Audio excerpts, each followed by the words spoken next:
ඔයාටත් පාඩම් කරන දේවල් ගොඩ ගැහිලා තියෙද්දී කොහොමද මේක කරන්න කියලා හිතා ගන්න බැරුව දෙන්නේ. පාඩම් කරන්න මෙච්චර ලේසි ක්‍රමයක් තියෙද්දී ඇයි ඔබ තවමත් පාඩම් කරන එක සංකීර්ණ විදියට දකින්නේ? ගොඩක් දෙනෙක් අහන ප්‍රශ්නයක් තමයි පාඩම් කරන දේවල් කොහොමද හොඳින් මතක තියාගන්නේ කියලා. ඉතින් අද වීඩියෝ එකෙන් කතා කරන්න හිතුවා O level exam එක හරි A level exam එක හෝ යුනිවර්සිටි එකක ඉන්න ඕනම කෙනෙක්ට පහසුවෙන් ඕනම කරුණක් මතක තියාගන්න පුළුවන් සුවිශේෂී ක්‍රමයක් ගැන. ඔබ මේ වෙද්දි දන්න mind map ක්‍රමවේදය පිළිබඳව තමයි අද වීඩියෝ එකෙන් කතා කරන්න හිතුවේ. ඉතින් නවත් මෙච්චර කාලයක් පාඩම් කරන එක සංකීර්ණ දෙයක් විදියට දැක්කද? පාඩම් කරන දේවල් පහසුවෙන් මතක තියාගන්න ක්‍රමයක් හොයා හිටියද? එහෙනම් අද වීඩියෝ එක ඔයාට ගොඩක් වැදගත් වේවි. ඒ නිසා වීඩියෝ එකේ අවසාන මොහොතේ රැඳී ඉන්න කියලා ආරාධනා කරනවා. ඒ වගේම ඔයා තවමත් පියවර YouTube නාලිකාව subscribe කරලා නැත්නම් subscribe කරලා අපිත් එක්ක එකතු වෙන්න කියලා ඉතාම ආදරෙන් ඉල්ලනවා. එහෙනම් අපි යමු අද වීඩියෝ එකට.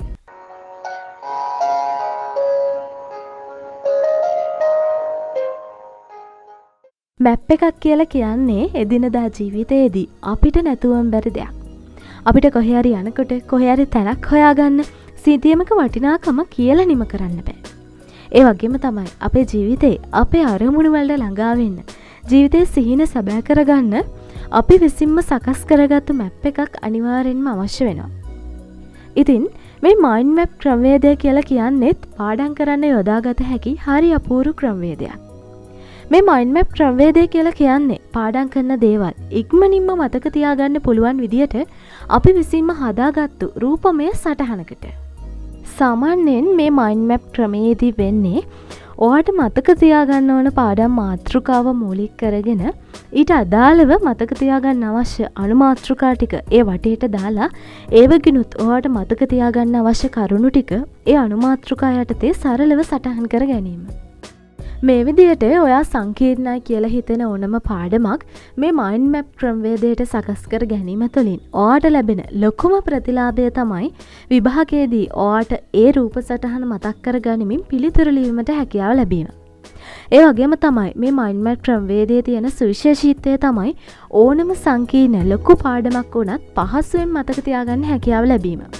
ඒ වගේම තමයි පිටු ගණනාවක් තියෙන පාඩමක් වුණත් තනි පිටුවකටගෙන ඉතාමත් පහසුවෙන් මතක තියාගන්න ඔයාට හැකියාව ලැබෙනවා.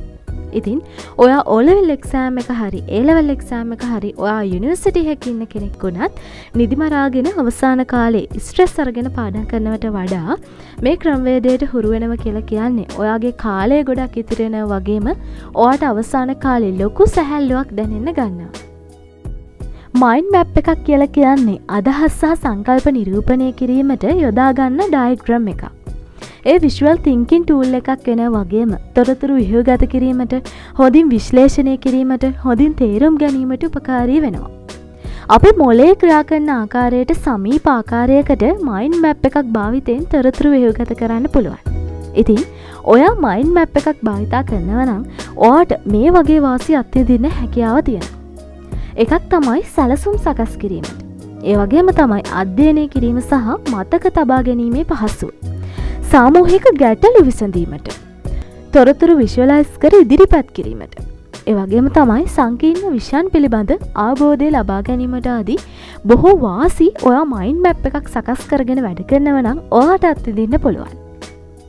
සරලවම මයින්ඩ් මැප් භාවිතා කරන ඔබට ඔබේ පෞද්ගලික සැලසුම් සකස් කර ගැනීමට, අධ්‍යාපන හෝ ව්‍යාපාර සඳහා ව්‍යාපෘතීන් ආරම්භ කිරීමට මේ ආදී ඕනම අවස්ථාවක මයින්ඩ් මැප් සකස් කර ගැනීමට හැකියාව තියෙනවා.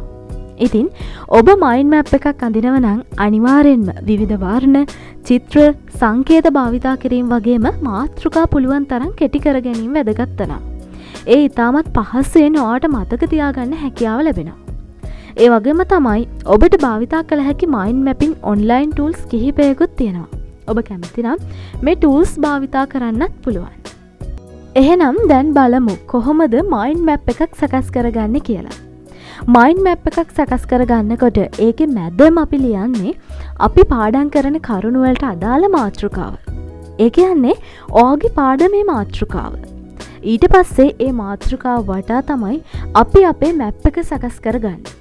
මුලින්ම ඔයා කොලයක් අරගෙන ඒකේ මැද ඔයාගේ පාඩමේ මාතෘකාව ලියන්න. ඊට පස්සේ ඒ මාතෘකාව වටා ඉවතට විහිදෙන අතුවල ඔයාට මතක තියාගන්න අවශ්‍ය කරුණු ටික පෙළගස්ව ගන්න.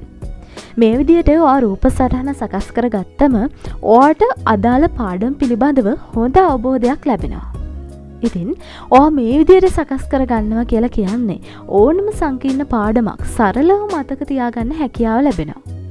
ඉතින් ඔයාට මේ දකින රූප සටහන් දැක්කට පස්සේ මයින්ඩ් මැප් එකක් සකස් කරගන්න ඕනි කොහොමද කියලා හොඳ අවබෝධයක් ලැබෙන්න ඇති කියලා මම විශ්වාස කරනවා.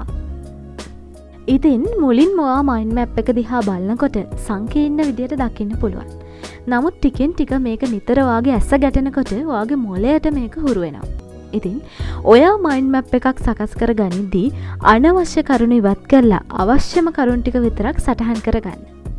සටහන් කරගන්න හැම දෙයක්ම ඊටාම කෙටි සරල වාක්‍ය විදියට හදාගන්න.